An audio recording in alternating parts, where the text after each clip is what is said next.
Jackie's Sounds. Radio, stories, life.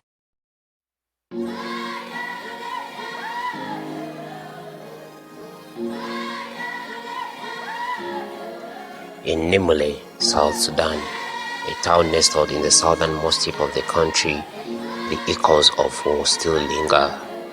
Decades of conflict have ravaged this once thriving community, leaving in its wake a trail of devastation and despair. According to a 2022 report to the United Nations Office for the Coordination of Human Rights Affairs, over 4 million people have been displaced in South Sudan since 2013, with many more struggling to access basic necessities like food, water, and healthcare, especially in rural areas. Statistics provided by the World Bank and UNICEF in 2022 are so staggering, with an estimated 7.5 million people in South Sudan living below the poverty line, with 1.6 million internally displaced persons and over 2.3 million living as orphan children. The situation is exacerbated by the presence of armed groups and militias, which, according to Human Rights Watch in 2020, have contributed to the culture of violence and fear. Jackie's News understands that the most vulnerable members of the society are children, women, and the elderly, bearing the brunt of the conflict. Orphan children are forced to fend for themselves, while the elderly citizens are left to struggle with limited access to healthcare and social services, according to Health Aid International. Despite these challenges, there are glimmers of hope. Local organizations and community groups are working tirelessly to provide critical support to those affected by the conflict. One of such organizations is Christian Aid for the Needy and the Underprivileged Persons, which has established an orphanage, pre-primary and primary school programs for the elderly, providing spiritual guidance as well as working with local authorities to end gang violence. On this episode, we'll be joined by Mr. Vuciri, the founder of CANUP, to explore the remarkable work of his organization, to look into its impact to the community, the challenges they face, the goals and the vision for their future, and examine how their unique and innovative approach is helping to drive a positive change in Nimule and beyond. Welcome to Versioning Africa.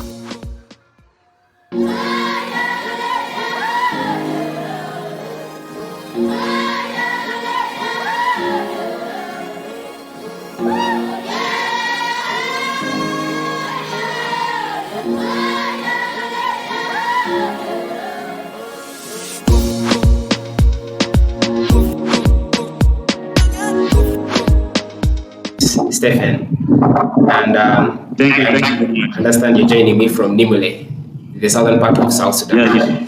Tell me about this organization of yours, CANUP, Christian Aid for the Needy and Underprivileged Persons. Okay. This organization called Christian Aid for Needy and Underprivileged Persons is an initiative and an organization that has been initiated in order to cater for those that are really in need and they are underprivileged by other circumstances. This has been in my blood since I knew things, because in my life experience, if it is not to be someone else somewhere, I wouldn't have been rich here. That's why that organization has been formed, and it is still going on to give services to people. Thank you. Okay, Mr. Vuciri, what are some of the things that you do at this organization, the services? Okay, at the CANUP, that is the short form of Christian Aid for Needy and Underprivileged people.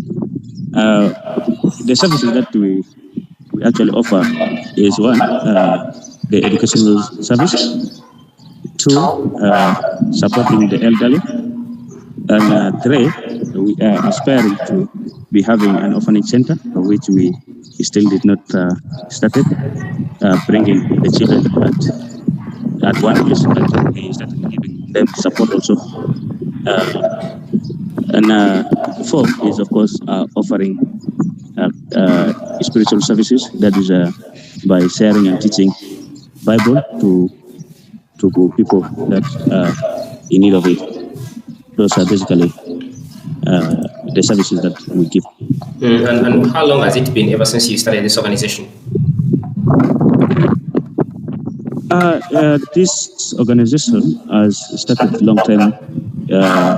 I can say it is like 7 years now, though it has not been visible as of now, but it was existing. It was existing some 7 years ago with some small services. There was an initiative that is called iConnect. iConnect having its motive of changing the world, helping the young ones to have passion in IT-related field and giving them some guidelines to help them in their studies, and also giving evening classes for kindergarten and primary school, and also providing some career guidance for secondary school pupils. That was back in Juba. Yeah, so that was briefly. So you've existed for 7 years. That means there must be an impact this organization has caused so far in the region. Sorry? I'm saying 7 years of the existence. Are there some visible impacts of this organization in your region, or maybe in South Sudan in general, and some parts of Uganda? Yeah, indeed, a lot of very tangible impact. One, for example, some 5 years ago, when I was in Juba, there was this issue of mega group gang who are disturbing people, bringing unrest, peace to the citizens. So what we did actually under this organization is involving ourselves in peace mediation. We brought peace, and these nigger groups resulted into living in peace and harmony, and the life of citizens, of course, resulted into peace, and everyone was happy. And most of them have left their nigger group, this gang group that do fight in a group and that are using every weapons that they have. They were able to voluntarily surrender their weapons, and they decided not to follow again what they were doing. Of course, when we brought them together, we told them exactly what is happening, what is supposed to be done, and what is not supposed to be done. So I call that as an achievement, because now peace has come finally, and people are living in harmony. And those that we used to be in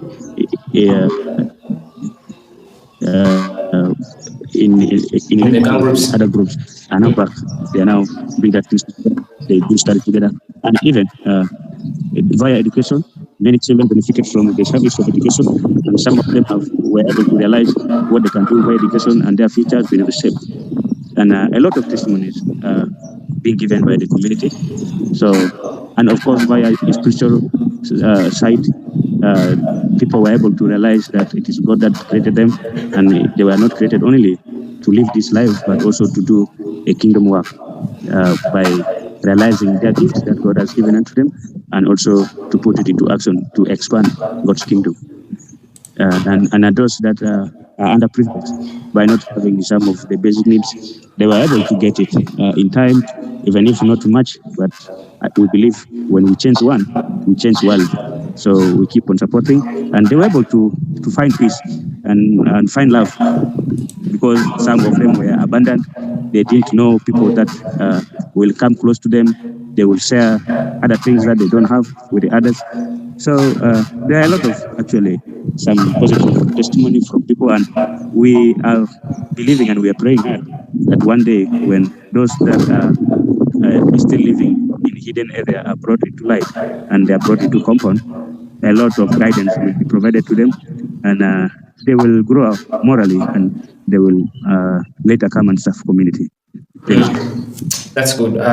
So based on what you've explained, CANUP is more of a community organization, unlike an organization that is private. Is it run by the community, or it has a leadership in church? And if it's church, which particular church? Okay. CANUP is an organization that involves everyone. Like one of its service, which is called iConnect. When you write iConnect, you first pronounce I, which is involving you who is calling it. So meaning you are part of it. So the involvement of this organization is everyone who is having the heart to serve and give services to others. So community members are deeply engaged, church members are also deeply engaged, and everyone who is having that heart, as I told you, to serve is also in regarding to this. So the leadership, of course, it is being led by people who are devoted, who agree to give what they have, connecting what they have with the people who don't have. Right now, I am still the leader, but I have trained many that I am still mentoring them to take over me. And many projects that we are doing, I have delegated some powers. I've put some people responsible to manage what they are doing. Rather later, they just report to me some of the challenges that they encounter. Then I involve myself, and then we solve it together. That's basically what I can tell you. But concerning the leadership, everyone there is leader as long as you have what you can connect. Anyone who don't have anything that you are having. Thank you. So what you're trying to say is, okay, what is confusing me is, do you have a specific team in this organization that leads the rest of the community in this kind of synergy? Yeah. There are some leadership that are from community ground. There are some leadership that are from church, that is religious ground, and there are some leadership that are in educational ground. That is how we group it. So any service that is coming under the leadership of education, it will be done under that capacity. It will be those people to handle it, to manage it, and to oversee every activities and every procedures that is happening. And of course, education works hand in hand with the community, because yes, the community people are the ones benefiting. So the education leadership always come in harmony with community leadership to see into together what they are supposed to do as a mandate of the organization. Okay, Mr. Vuciri. So you've earlier mentioned of something about gang groups. Apart from gang groups, is there any other source of instability in your region, Nimule, that maybe this organization is looking at tackling? Yeah, thank you very much for that question. The gang issue that I talked about was the one of Juba. However, there is also an issue of gang people that are disturbing. And of course, we have already identified, and we will soon start implementing it, because a lot of people are suffering from this very, very act, and it has resulted into loss of many lives, actually. So it is in a pipeline. Since this year have just begun, it is one of our projects that we are going to implement to involve this gang group. Though one in one, there are those that I personally met, and with some colleagues that I've met with them, they have handed over their, more especially the uniform that they were using when they are doing their operation, and also revealing some of their secrets that they used to actually operate on. So in some months to come, we will involve them as a group. We will look into how we will disarm them and bring full coexistence here. Are you collaborating? This one is not only here, but also some parts of Uganda here that is neighboring Nimule. There are some refugees camps that have South Sudan inside that are residing there. So this gang group here are also there at the refugees camp. So since it is across border, we wanted to lay a very good strategy on how to handle them once. For if we handle only this one of Nimule, I know we will not be solving the problem from the root. That's why we wanted to first look into it critically and see how we can involve in other personnel from that side of Uganda so that we will handle this issue. Thank you. And this sounds to be a very sensitive topic. I know there are some things that you can't reveal here, but are you cooperating with the authorities on both sides on how to handle these issues that are cross-border? Yeah, exactly. That is what we are planning to do, and we already initiated. We have a very good links. We have a very strong communication bond with these authorities, and any time that we started, of course, we will get into solution. For what we are right now waiting for is one or two things that we are still missing. Otherwise, it's good that this year began, and by the end of this year, we will have at least attained and solved 98% of the problem that is existing here. Thank you. Wow, that's big. One of the things that you say the organization does was orphanages and also education alongside spirituality. How are you people handling traumas of some of the orphans that you get that, okay, orphans might be a startup project or in the future, but how are you guys handling their mental health? Some of them are orphans because of such gangs you've spoken of, etc., etc. Is there any kind of counseling in church? Are there therapists that are volunteering with the organization so that these children are guided as they grow up? Yeah, thank you very much.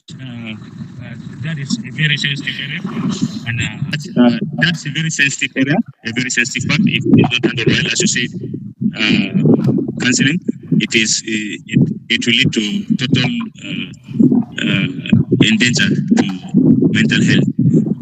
What I personally volunteer to do is I give some responsibility for others to identify for me those that are orphaned, and later, of course,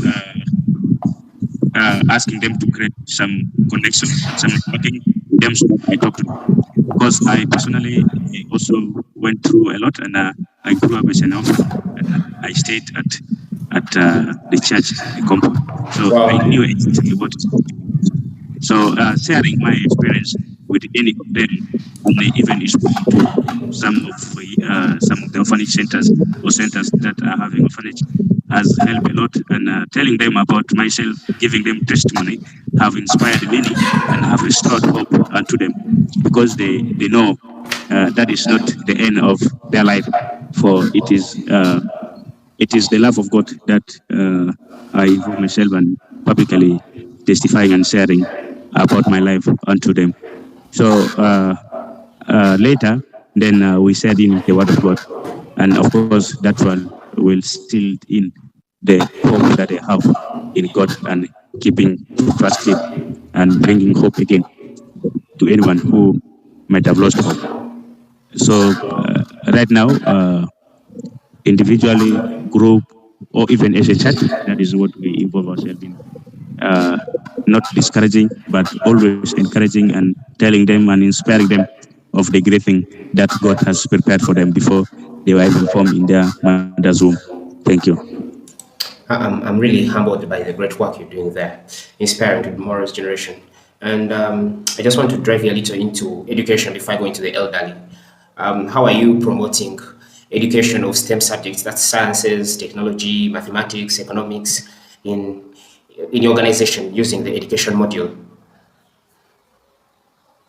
Okay, as per now, what we are focusing much about is about, of course, this primary education, whereby we give in this basic education knowledge that they need, that every child must have undergone through.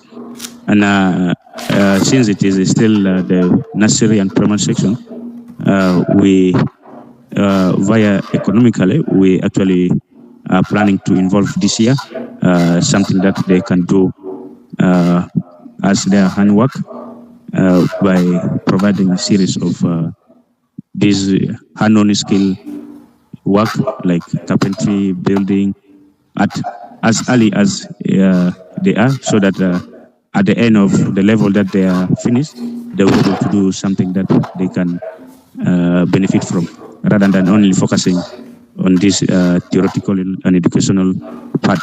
And via technology, we have started, and though we still have very small resources, that is, we are using my personal laptop to give them some computer knowledge so that they know exactly how things are done, and later involving this technology view in development of this world, so that at the end they also build and have interest via technology, since this world is changing, and we are just trying every access to make sure that these children get to know exactly what they're supposed to do at this early age. And of course, in future, what we have planned is to provide a technological center where people with different skills, people with different talent can come and identify and grow in their skills. And that will help not only them, but also the country at large. Of course, by providing some competition like for example, organizing bootcamp, organizing some hot debate about specific topics that can make them to realize their importance and their skills, and which will promote and expose them not only in Africa but to the world. So that's actually what we are planning, and I know by trusting in the Lord, we will reach to where we started with a small thing, but we have seen the hand of God in everything that we're doing, and multiplying and doing in some ways that were closed initially. So last year we were having one computer, but towards the end of last year we also got another one, which is two, and we believe the start of this year will be something else will be added, and which will help us to achieve what we plan to do. So that's basically what we are planning to encounter at the side of STEM. Thank you. And I wish to appreciate you. You guys have taken a bold step with the limited resources. Are there people that are not from your community that are supporting you? And if yes or no, which are other people? How can other people join you people to support you financially, through volunteering and other forms that you can highlight for us? Okay, currently there is no one really that is openly supporting us. The major support that is coming from my salary, using what I am getting monthly to support with the initiative, and others also are being touched. Towards the end of last year, I wrote some proposal, and I have to look over the internet to search for some donors who can help us at least to continue to do what we are doing at a larger scale. And I remember even last year, one of the challenges that we got was the wind and heavy rain spoiled the classroom that I have constructed, and it has brought me back into square zero because I've used this temporary carpet, these temporary resources, because still I didn't have enough to buy and to access concrete. So I welcome everyone who will really wish to support and to work with us in any way is really welcome. I think if they're there, so it is the high chance for them to just contact me for more further information on how they can send in their support, because it's really our prayer so that we support these children that are in need and that are underprivileged. So in any way, if God talk to you, anything, because for us, we don't put a limit. Every small thing that you put for you is small, but in the hand of God, it is very, very big, and it is much. It is touching and changing someone's life. And when you change someone's life, you have changed the life of the world. That's why we believe by saying, changing one, changing the world. Thank you. Wow. So please share with us some of the contacts that some people can use to reach out to you to see how they can help, whether the children, elderly, orphanage, and whatever other projects you might be having. Okay. The contact that they can actually contact is line +11 926 270 222. It's both on call and on WhatsApp, and even my Ugandan line +2567 8581 554. It's also both on call and on WhatsApp. And for email, you can write to CANUP, CANUP SREI@gmail.com. Those are the contacts that anyone who feel can contact you, so that we look into how we can support and change the world together, of which I know and I believe all of us can do it. Thank you. Mr. Vuciri, as I close up this, I'm going to give you 1 minute to openly speak up to people out there that might not be in South Sudan or Nimule, that really need to hear a certain message from you that might, one, inspire them in whatever they are working on, and number two, to help them get ignited with what you've started, so that all together we can make South Sudan and the rest of Africa a better place. Okay, thank you to anyone, to everyone who have listened to me and who is having a desire to serve the community or to change the world. You don't think at the big thing. You start at the small level. Look within your family. Look outside your family and start. Don't be demoralized with what you have. Remember, the small at your hand is what someone is in need of at the level that he or she is. So I know some of you might have started doing something. What actually the challenge that most of us face here is we are facing to invest in some of the projects that only benefits us. I tell you, and what keeps me in moving is always invest in people. Don't invest in any material thing. If you invest in any material thing, you can succeed for a short time, but you will be forgotten for the rest of your life. But if you invest in a person, you will succeed in a long time and you will suffer for a short time. So I am encouraging anyone who is there having the heart to support. I know some of the situations that if you stare at it, you say yes, more especially here at our region. If you look at other situations, there's nothing that you can do other than crying and praying for them, because there are those who are going without food a day, a week, a month. It is so touching.